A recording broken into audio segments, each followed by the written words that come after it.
E5 TV news కు స్వాగతం. ముందుగా హెడ్లైన్స్. రాహుల్ ని అరెస్ట్ చేసే దమ్ముందా? బీజేపీకి సవాల్ విసిరిన కాంగ్రెస్ నేత.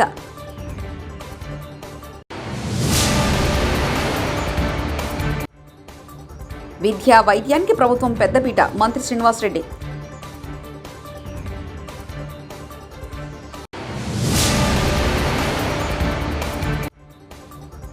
ఐదేళ్లలో వైకాపాకు 5 లక్షల కోట్లు దోచేసింది ఎమ్మెల్యే ఆదినారాయణ రెడ్డి.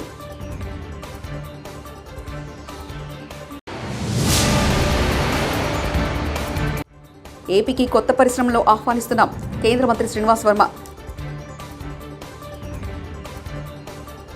కాంగ్రెస్ అగ్రనేత రాహుల్ గాంధీని ఈడీ టార్గెట్ చేసిందని ఆ పార్టీ నేతలు ఆరోపిస్తున్న వేళ కాంగ్రెస్ సీనియర్ నేత ఒకరు బీజేపీకి సవాల్ విసిరారు. ఆ పార్టీ సీనియర్ నేత అభిషేక్ మను సింఘి ఆదివారం ఢిల్లీలో మాట్లాడుతూ రాహుల్ని ఈడీ అధికారులు అరెస్ట్ చేస్తే చూస్తూ ఊరుకోమని హెచ్చరించారు. ఆయన్ని అరెస్ట్ చేసి దమ్ముందా అంటూ సవాల్ విసిరారు. అరెస్ట్ చేస్తే బీజేపీ శవపేటికకు అరెస్టే చివరి మేకు అవుతుందని హెచ్చరించారు. పార్లమెంట్లో చక్రవ్యూహ ప్రసంగం తర్వాత దర్యాప్తు సంస్థలు రాహుల్పై నిఘా పెట్టాలని ఆయన ఆరోపించారు.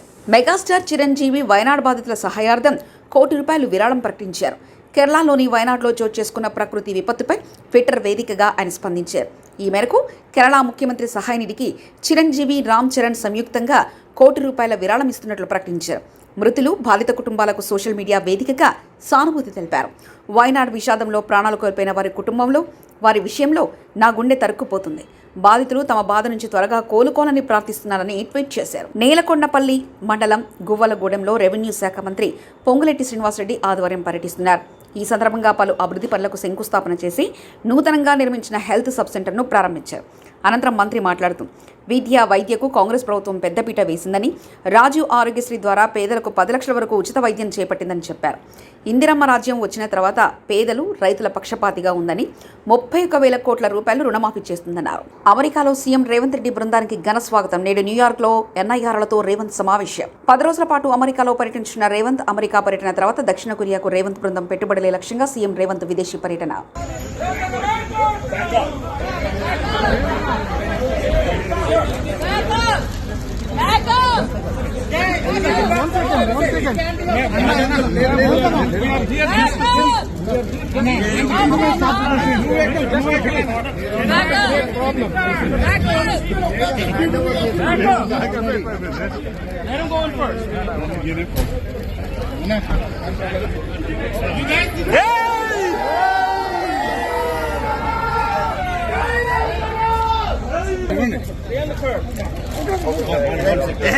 Hello.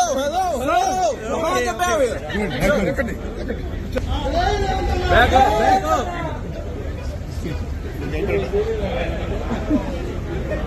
వైకాపా 5 ఏళ్ల పాలనలో 5 లక్షల కోట్లు దోచేశారని భాజపా ఎమ్మెల్యే ఆదినారాయణ రెడ్డి ఆరోపించారు. అంతులేని అక్రమాలకు పాల్పడిన వైకాపా నేతలంతా జైలుకు పోవడం ఖాయమని హెచ్చరించారు. జగన్ పాలనలో ఏనాడు ఉద్యోగులకు 1వ తేదీ జీతాలు ఇవ్వలేదని గుర్తు చేశారు. అధికార పగ్గాలు చేపట్టగానే 1వ తేదీన ఉద్యోగులకు జీతాలు ఇవ్వడం చంద్రబాబు పాలనా దక్షతకు నిదర్శనమన్నారు. మోదీ సహకారంతో రాష్ట్రం అభివృద్ధి పథంలో దూసుకుపోతుందని ఆదినారాయణ రెడ్డి చెప్పారు.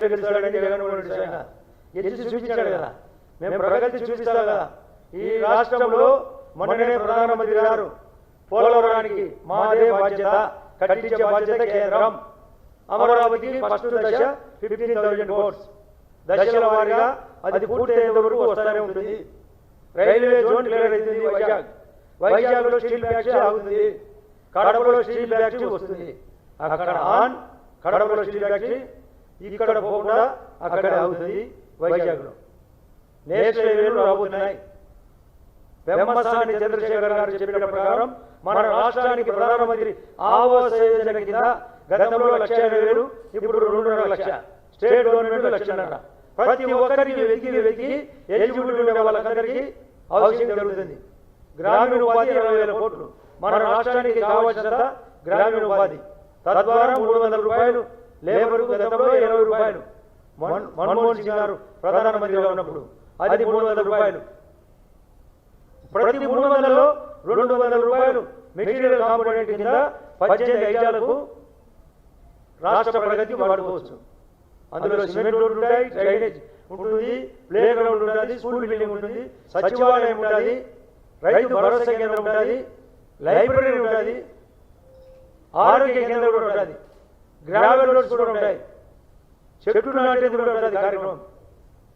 నిన్న కూడా ఆయన చెప్తున్నాడు, ప్రధానమంత్రి ఆవాస్ యోజన కానీ మరియు గ్రామీణ ఉపాధి పథకం కానీ కావాల్సినంత నిధులు ఇస్తాం రాష్ట్రానికి. రామ్మోహన్ రెడ్డి గారు ఏవియేషన్ మంత్రిగా ఉన్నాడు. నిన్న కూడా చెప్పినాం, మనకు విమానాశ్రయాల అభివృద్ధి కానీ కడప నుంచి మహానుభావుడు పుణ్యవాణి కడప టు హైదరాబాద్కు కావాల్సిన ఉడాన్ కింద డబ్బులు కట్టకపోవడం వలన ఆగింది. సిగ్గు లేకుండా కడప నుంచి హైదరాబాద్కు ఫ్లైట్ తిరగకుండా చేసిన ఏకైక వ్యక్తి జగన్మోహన్ రెడ్డి గారు. అది తిరిగి పునరుద్ధరణ జరగబోతుంది. రామ్మోహన్ రెడ్డి గారు ఆంధ్రప్రదేశ్ నుంచి తరలిపోయిన పరిశ్రమలతో సంప్రదింపులు చేస్తున్నామని కేంద్ర సహాయ మంత్రి భూపతిరాజు శ్రీనివాస్ వర్మ తెలిపారు. కొత్త పరిశ్రమలను రాష్ట్రానికి ఆహ్వానిస్తున్నామన్నారు. ఆదివారం వీఐపీ ప్రారంభ విరామ దర్శన సమయంలో ఆయన తిరుమల శ్రీవారిని దర్శించుకున్నారు. తిరుమల తిరుపతి దేవస్థాన ఆలయ అధికారులు ఆయనకు స్వాగతం పలికి దర్శన ఏర్పాట్లు చేశారు. దర్శన అనంతరం మీడియాతో మాట్లాడిన శ్రీనివాస్ వర్మ రాష్ట్రానికి 5 ఏళ్లు పట్టిన గ్రహణం వీడి కూటమి ప్రభుత్వంతో మంచి రోజులు వచ్చాయన్నారు. ఏదైతే ఎన్డీఏ ఆధ్వర్యంలో కేంద్రంలో నరేంద్ర మోడీ గారి నాయకత్వంలో, రాష్ట్రంలో చంద్రబాబు నాయుడు గారు, పవన్ కళ్యాణ్ గారి నాయకత్వంలో, ఎన్డీఏ పక్షాల కూటమి ఆధ్వర్యంలో భారతదేశం అదేవిధంగా ఆంధ్రప్రదేశ్ త్వరితగతిన పెద్ద ఎత్తున అభివృద్ధి చెందాలని భగవంతుని ప్రార్థించడం జరిగింది. భారతదేశం అతి త్వరలోనే మూడవ ఆర్థిక వ్యవస్థకు చేరాలని, అలాగే గత 5 సంవత్సరాలుగా అభివృద్ధికి నోచుకున్నటువంటి ఆంధ్రప్రదేశ్ రాష్ట్రం రాబోయేటువంటి 5 సంవత్సరాల్లో పెద్ద ఎత్తున అభివృద్ధి చెందాలి.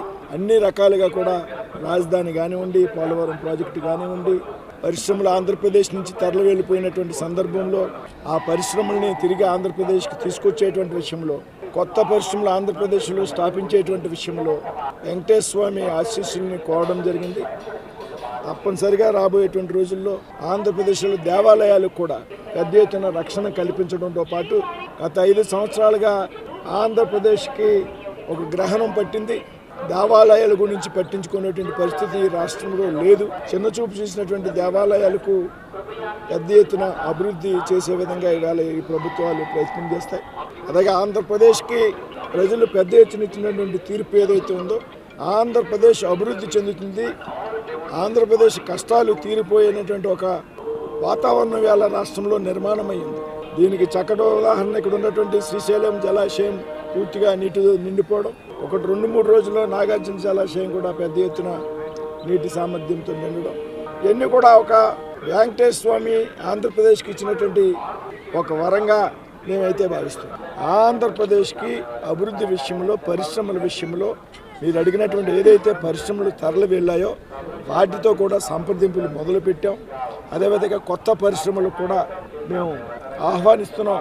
ఎవరైతే ఆంధ్రప్రదేశ్లో పరిశ్రమలు పెట్టాలనుకున్నారో దానికి సంబంధించినటువంటి అనుమతులు ఏవైతున్నాయో వాటిని సులభతరం చేయాలనేటువంటి ప్రక్రియని మేము ప్రారంభించాం. చేనేత వస్త్రాలను ప్రోత్సహించాలనే థీమ్తో విశాఖ బీచ్ రోడ్లో శారీ వాక్ జరిగింది. సుమారు 8,000 మహిళలు, యువతులు ఈ వాక్లో పాల్గొన్నారు. The spirit of Vizag society ఆధ్వర్యంలో జరిగిన ఈ కార్యక్రమంలో హోంమంత్రి వంగలపూడి అనిత ముఖ్య అతిథిగా పాల్గొని వాక్ చేశారు. మహిళలు చీర కట్టుకునే వేదికపై ర్యాప్ వాక్ చేశారు. ర్యాప్ వాక్లో గెలుపొందిన వారికి హోంమంత్రి అనిత బహుమతులు అందజేశారు.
కష్టపడి ఈరోజు మనందరికీ కూడా ఒక సాంప్రదాయాన్ని గౌరవించడమే కాకుండా ఇది భారతదేశ సాంప్రదాయం అని ఎన్ని ఇబ్బందులు ఎదుర్కొన్నా కూడా ముందుకు తీసుకెళ్తున్నారు.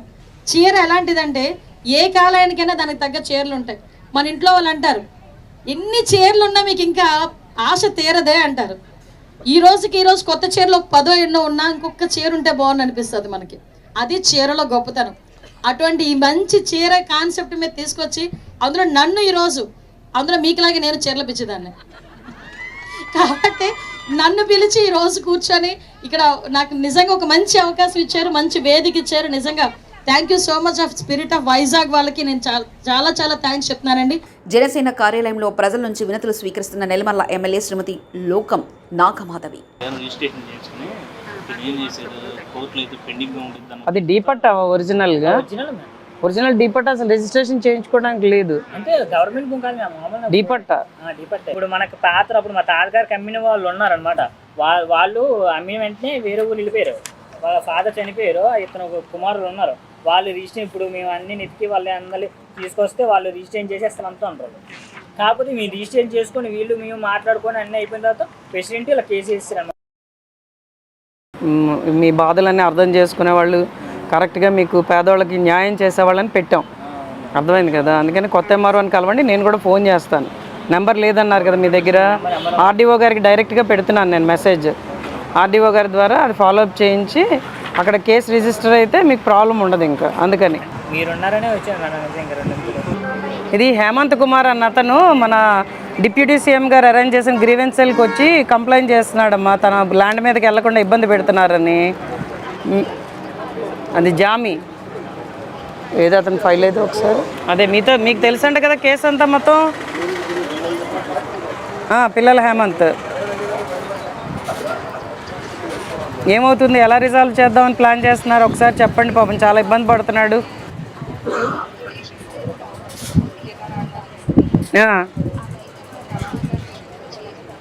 చేయిస్తారా కంపల్సరీగా మీరు? ఇదే నా నెంబర్ అమ్మా, మీరు అప్డేట్ చేయాలి నాకు. సో ఒకసారి లైన్లో ఉండండి.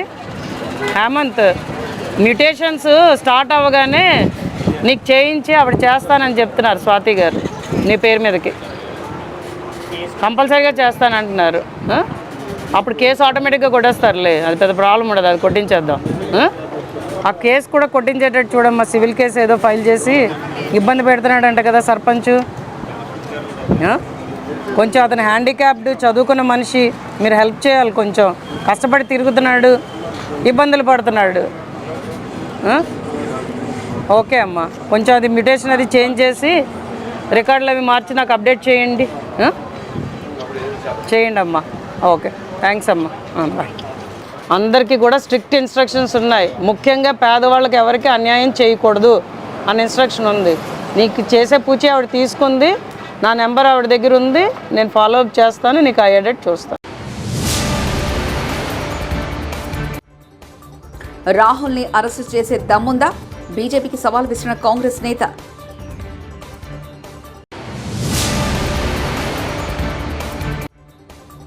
విద్యా వైద్యానికి ప్రభుత్వం పెద్దపీట, మంత్రి శ్రీనివాసరెడ్డి.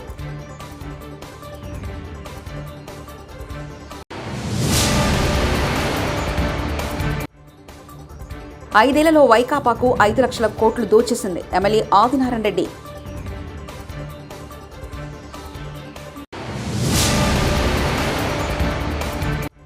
ఏపీకి కొత్త పరిశ్రమలో ఆహ్వానిస్తున్నాం కేంద్ర మంత్రి శ్రీనివాస్ వర్మ. ఇవి బులెటిన్ విశేషాలు. చూస్తూనే ఉండండి E5 టీవీ న్యూస్.